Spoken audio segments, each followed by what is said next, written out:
About the soul. Lecture by Samael Aun Weor. Before all, it is necessary to know the way which takes us to the inner self. Realization of the being.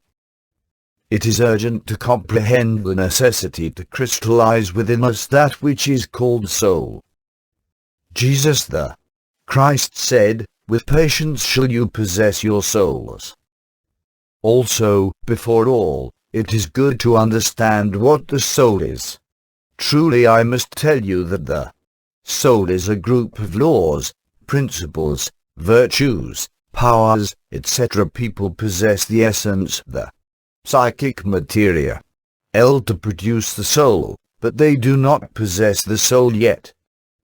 Obviously, someone who wants to possess that which is normally called soul must disintegrate the undesirable psychic elements, like laziness, gluttony, etc. Virgil, the poet of Mantua, said, "No, not if I had 100 mouths, 100 tongues, and throats of brass, inspired with iron lungs, I could not half those my horrid crimes describe, nor half the punishments those crimes have met." Virgil, the Aeneid, Book 6. Obviously, they are recalled psychic aggregates in Tibet. These aggregates are like many of the elementaries which several occult organizations talk about, and they are a living personification of our errors.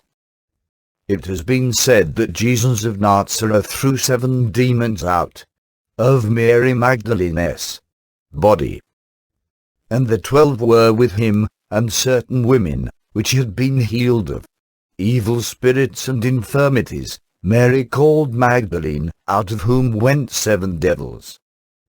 Luke 8, indubitably these represent the 7 capital defects, incessantly multiply themselves.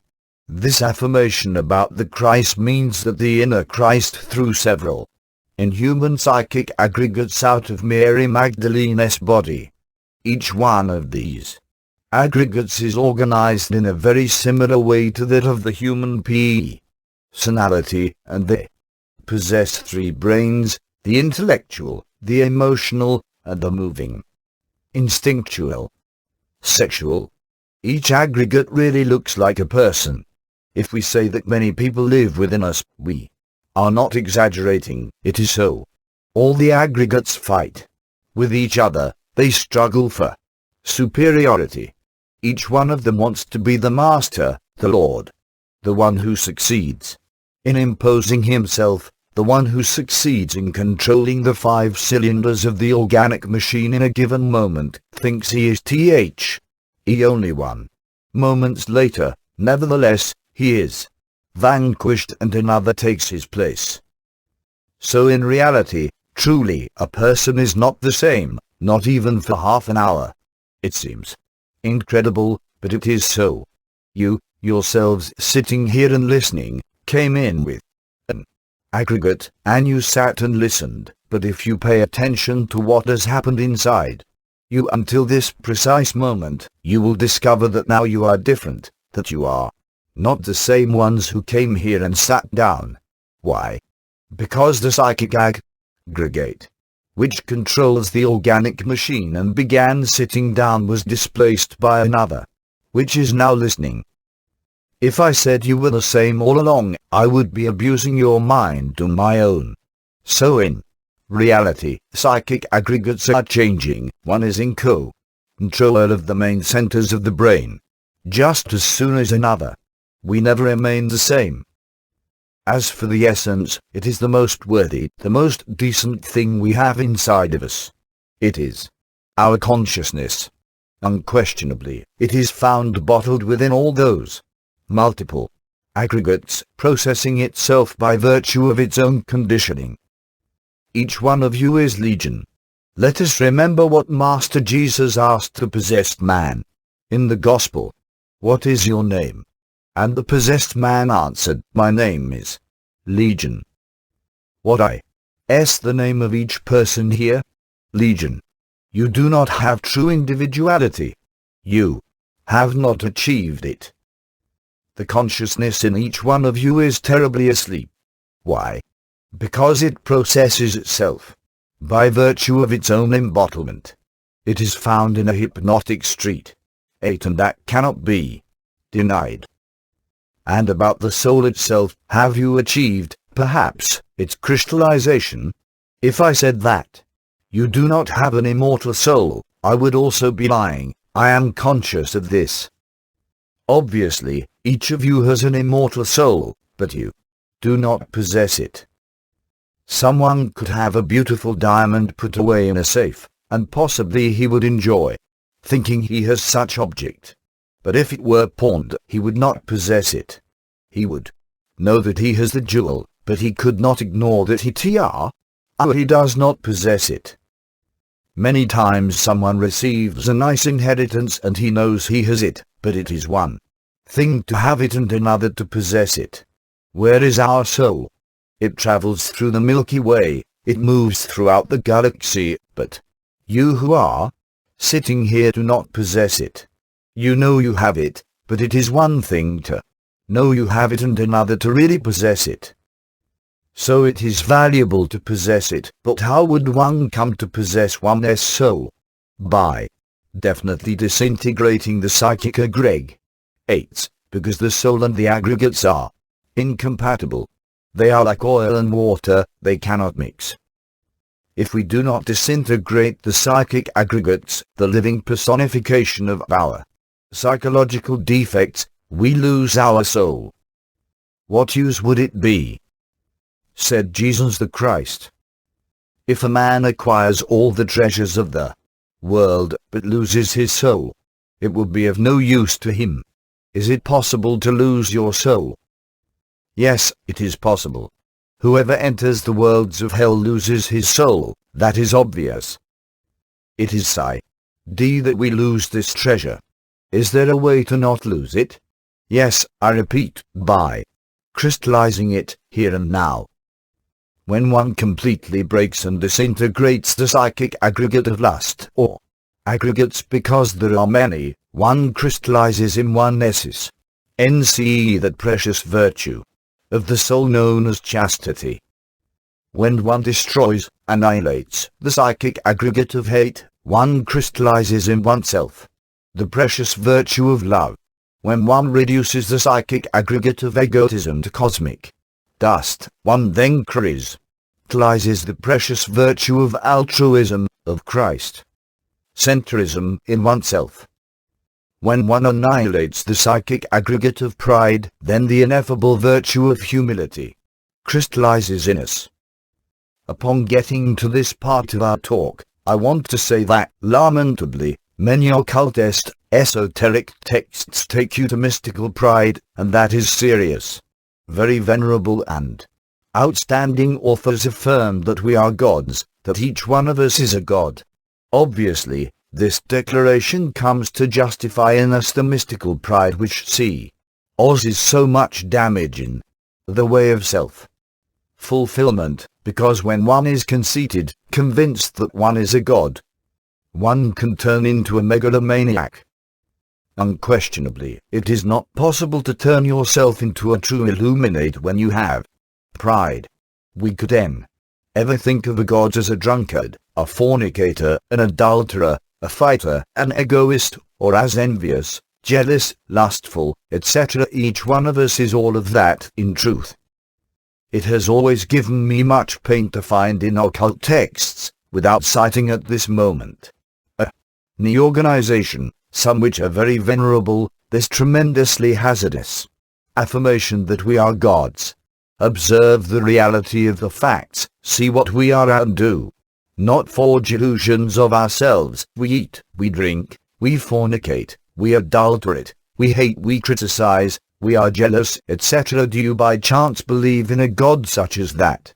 It is better to say that we are vile worms in the mud of the earth, and be convinced of it.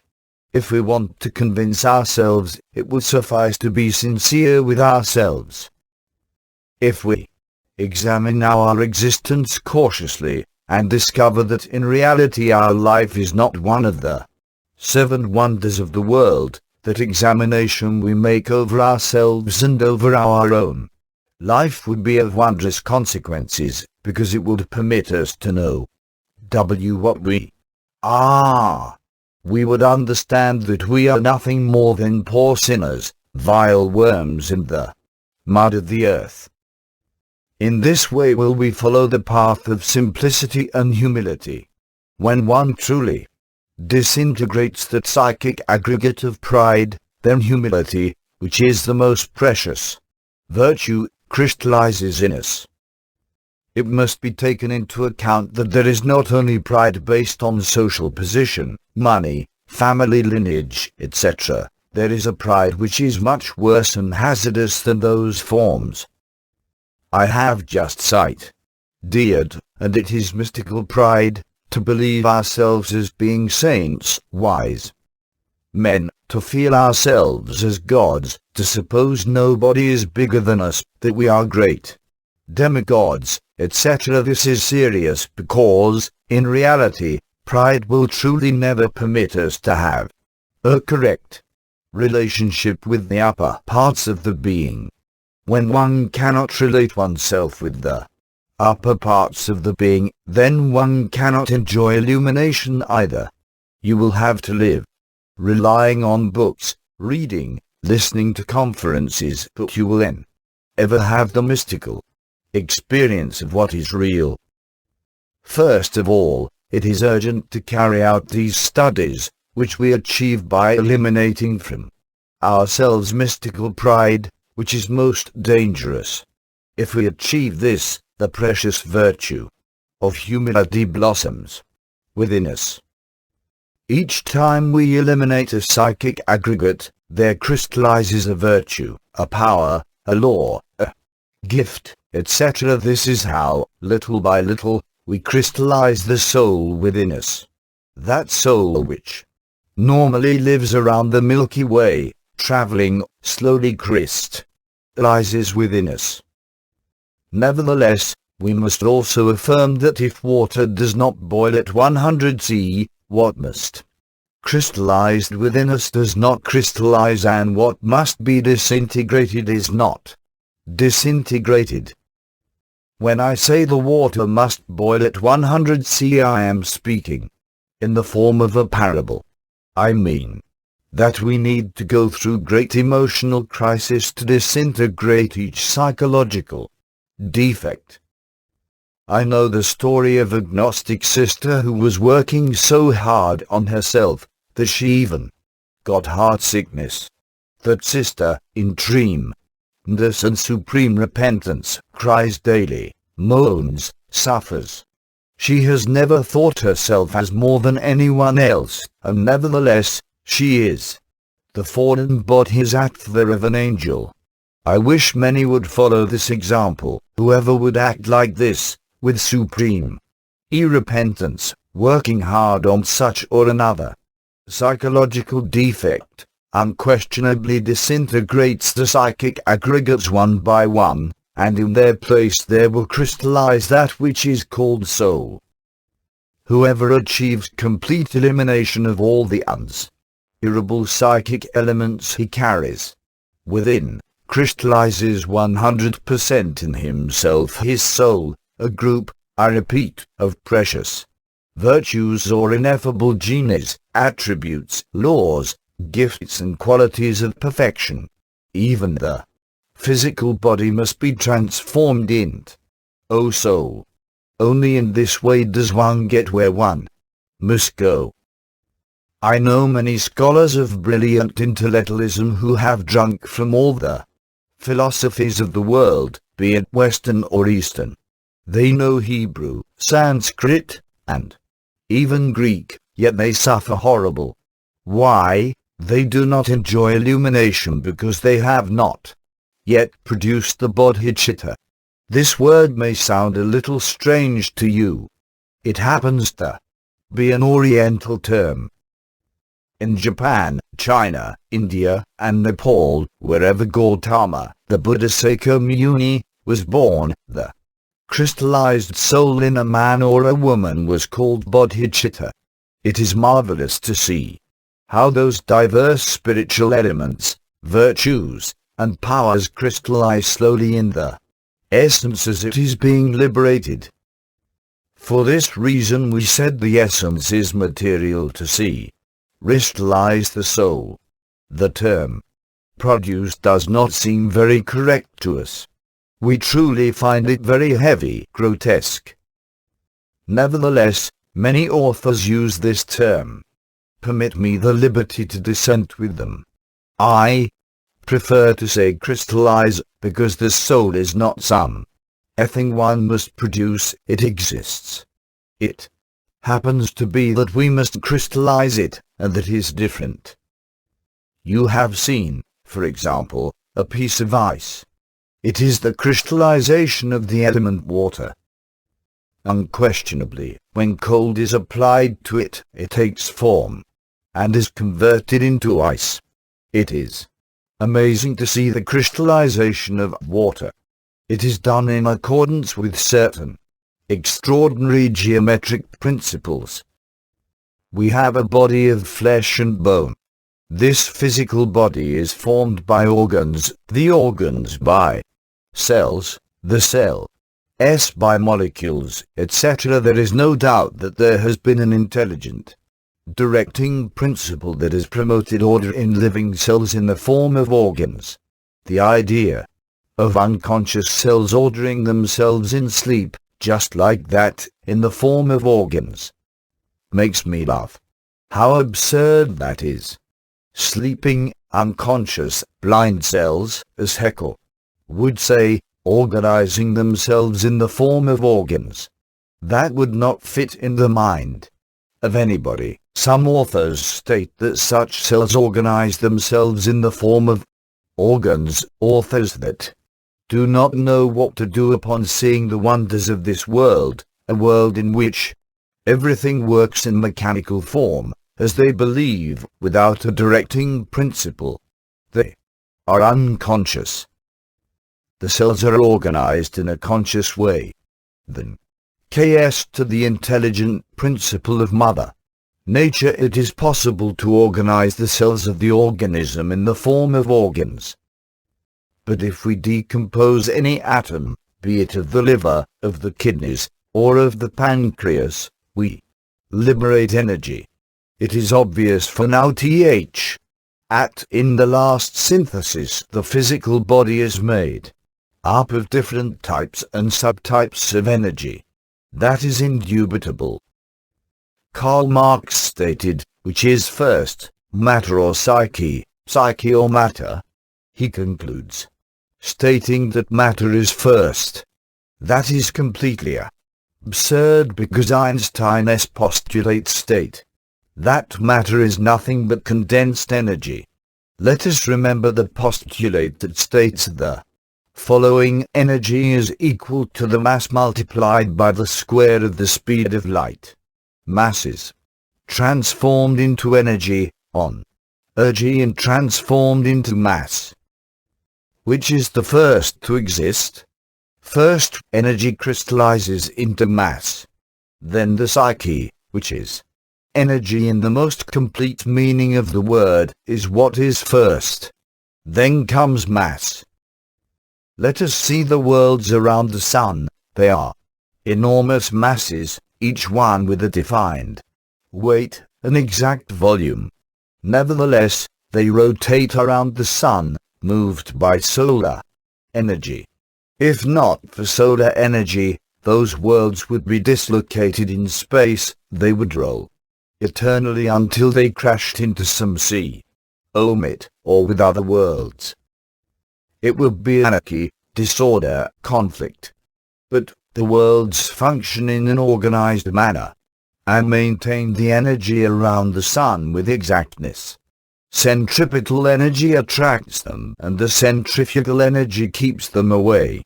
It is energy which makes them rotate.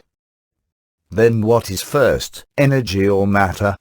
It is obviously energy, because if not, matter would not exist. For matter to exist, it needs the universal energy to condense. Matter is condensed energy. As for the human organism, first there exists the energy that permits the atoms to rotate around their nuclear centers in the molecule, thus permitting all organic functions, not only merely chemically reproductive functions, but also functions related with calories, perceptions, etc.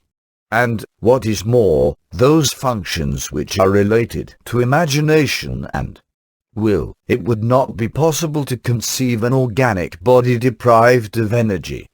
How would catalytic phenomena occur if energy did not exist? Yes, energy is first and matter is second. If we call that energy spirit or consciousness or whatever, it does not matter. The name is not important. The reality is that energy comes before matter. There exists a body of organic life, the vital body, and that has been demonstrated. The Russi have an instrument that can photograph the vital body, and they are studying it. Not only are they studying it in relation to the physical organism, but what is more, they are studying it independently of the physical organism. They call it the bioplastic body.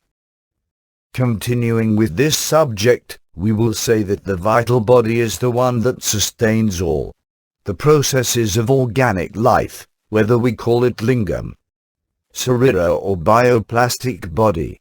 It does not matter. As we disintegrate the inhuman psychic aggregate, as we crystallize the soul, the highest part of the vital body will break loose from the lower part and will integrate itself completely with the essence and the virtues that have crystallized in the essence. The vital body has four kinds of ethers. First is the chemical ether, with which all organic assimilation and elimination processes are carried out, as well as catalytic phenomena and others. The second is the ether of life, through which the reproduction of living beings is possible. Those two ethers are the inferior ones. The two superior ones are the luminous and reflecting ethers. The luminous ether is the means by which the forces of gravity, calories, and perceptions function. The reflecting ether is related to the imagination and will. These two ethers break loose from the two lower ones to join with the essence, in which all the virtues of the soul shine. This is how the ethereal man, the Christic man, the soul man, or the spirit man is born, the one who enters and leaves the physical body by his own will. Much has been said about the chakras in the feet, in the hands, about spearing of the Lord's side, about the spinal crown, etc. These are the stigmata. The Gautama Buddha appears with those stigmata on his hands and feet.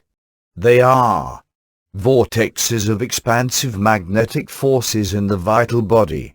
They develop completely when the two upper ethers break loose from the two lower ones, and those ethers, organized in the form of the celestial man, united with the essence which has been enriched the virtues of the soul, form the ethereal man, the Christified man of the fifth round. The first round was in the world of the mind, the second was in the astral world, the third in the ethereal, vital world, the fourth in the physical world, and the fifth will be once more in the ethereal. Then life will develop in the theoretical world, and there will be Christified men in the epoch as there are now. And Christified men will be like that, as I described them. They will have a Christified ethereal, vital body. This body will replace the physical one. It will be the vehicle of an essence that has been enriched with the virtues of the soul. That spirit man of the fifth round will be the Christ. man. If you comprehend that, you will also comprehend the necessity to crystallize the soul. Only in this way will you be able to make yourself independent of this physical body of flesh and bone. It is very dense, of a very heavy material. When one achieves producing the to some such icon, the Christified death, real, vital, body, so to speak, it works as a vehicle for the essence enriched with the attributes of the soul, the spirit.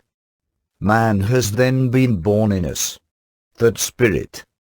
Man will no longer be imprisoned in his dense body, he will be able to enter and leave the body at will, he will be a glorious adept. In life there have been men who have succeeded in doing this. Let us cite St. Francis of Assisi and Anthony of Padua, Christian mystics that have worked as examples to the people of tomorrow. The celestial man is really no longer a prisoner within the cell of physical matter. He can leave that body when he wishes to travel through the unchangeable infinite, to submerge himself in such a vehicle in the upper worlds, to descend to the bottom of the sea, or visit the solar dynasties in the king heavenly body. But how would this be achieved if we do not eliminate the psychic aggregates? It would obviously be impossible. If we want to turn into true Christian men, we need to eradicate all those psychic elements we see are inside. Thus the bodhicitta of which the Orientals speak is the ethereal man, the man who has crystallized his soul in himself, and he who possesses it, the true Lord. He who possesses the bodhicitta within himself will be able to submerge himself in the depth of the oceans without any harm and visit the temples of the serpent. In the Orient there is a plant that cures any wound, as serious as it may be. Thus are the wounds of the soul. Only the bodhicitta can heal such wounds. In the Orient there is a plant called good memory, and whoever drinks of it can remember all the events of this current life and of his preceding life. Likewise is the bodhicitta. In a similar way, whoever possesses it can remember all his earlier lives. If he visits the ineffable heavens, upon returning to the physical world, upon entering his body, he will not forget any detail whatsoever. In the Orient there is a plant with which it is possible to counteract the wicked magical spells of the tenebrous ones. Similarly, whoever possesses the bodhicitta will not suffer any harm from the tenebrous ones. In the Orient there is a plant with which it is possible to make yourself invisible.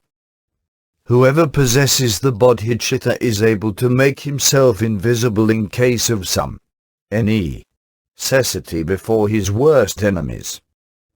Thus, like someone who can throw himself to the bottom of the sea amidst sharks and defend himself without suffering any harm, likewise is the bodhicitta.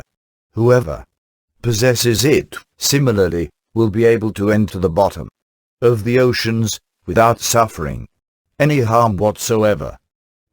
It is said that the lotus flower of the Logos upholds universal life, likewise is the bodhicitta.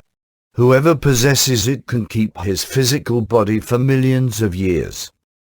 There are many who write to me complaining that they do not know how to live in the astral body, that they do not have illumination, etc. But how could anyone have illumination if he does not possess the bodhicitta? Only by having the bodhicitta will one enjoy the blessing of illumination. Illumination is not something which is going to be given to us as a gift. No, my dear friends. It costs, and very dearly.